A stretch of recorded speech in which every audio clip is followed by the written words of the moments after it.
দাঁড়িয়ে আছে সে নিয়ে আপনারা জানেন এত কেস হয়েছে যে শেষ পর্যন্ত বিষয়টি আসলে কোন জায়গায় দাঁড়িয়ে আছে সে বিষয়টি বোঝা অনেক সময় কঠিন হয়ে যায়। আমরা আমার দপ্তর সব দিক বিবেচনা করে এসএসসির আইন, উচ্চ ন্যায়ালয়ের রায়, সরকারের মানবিক দৃষ্টিভঙ্গি সমস্ত দিক দিয়ে বিচার বিবেচনা করে যথাযথ পদক্ষেপ অতি দ্রুত গ্রহণ করা হবে, অতি দ্রুত গ্রহণ করা হবে। আমি এই সম্মেলনের মাঝখান থেকেই সকলকে আমি জানাতে চাই যে 2016 SLST, group C, group D, 2025 SLST, এই সমস্ত বিষয়ে আমার এবং আমাদের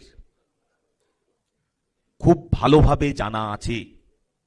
আপনাদের অনুরোধ করছি পুনরায় এই বিষয় নিয়ে আমার সঙ্গে সাক্ষাৎ, আমার ফোনে বড় বড় মেসেজ, আমার মেইলে অজস্র মেইল আর করবেন না, এই অনুরোধটুকু রাখছি। বিষয়গুলো আমাদের পুরো জানা,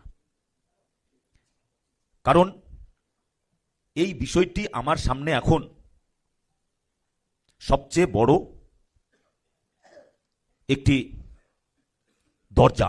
এই দরজাটা ভেদ না করলে আমি এর পরের ঘরে আমি যেতে পারছি না, এটাকে আমার ভেদ করতেই হবে। তো সেই কারণে এই দরজা খোলার জন্য আমরা নিরন্তর প্রয়াস করে যাচ্ছি।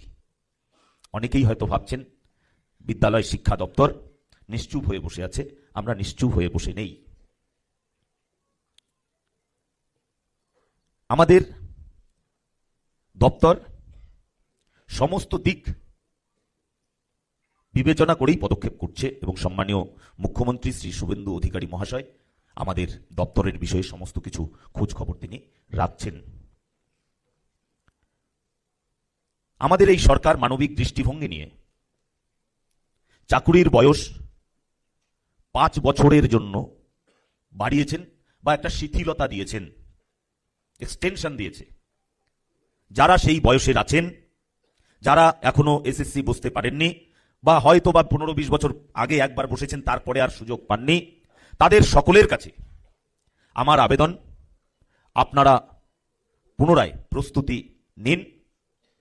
এই দরজা ভেদ করার পরেই পরবর্তী দরজার জন্য আমরা পরীক্ষার দরজা সকলের জন্য খুলে দেব এবং আপনাদের আমি নিশ্চিতভাবে বলতে পারি আমাদের এই সরকার জনগণের আশীর্বাদে প্রতিষ্ঠিত হয়েছে।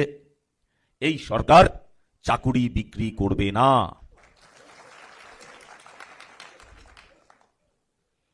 আপনারাও যেমন চাকুরির জন্য আসবেন না, তেমনি আপনারাও সকলকে বলবেন চাকুরি বিক্রি হবে না, নট এ সিঙ্গেল ওয়ান। এই ব্যাপারটা আমি আপনাদের সামনে নিশ্চিত করে বলছি। তার সঙ্গে সঙ্গে আমি যেহেতু মন্ত্রী, আর একটা জিনিস একবার স্মরণ করিয়ে দেওয়ার লোভ আমি সামলাতে পারলাম না। সেটা হলো বিদ্যালয়গুলো কিভাবে চলছে আমাদের চেয়ে ভালো কেউ জানে না। আমরা প্রথম যেটা বলতে পছন্দ করি, শিক্ষকেরা, আমাদের স্কুলে 15টি পদ ফাঁকা, আমাদের স্কুলে ফ্যানগুলো ঘোরে না,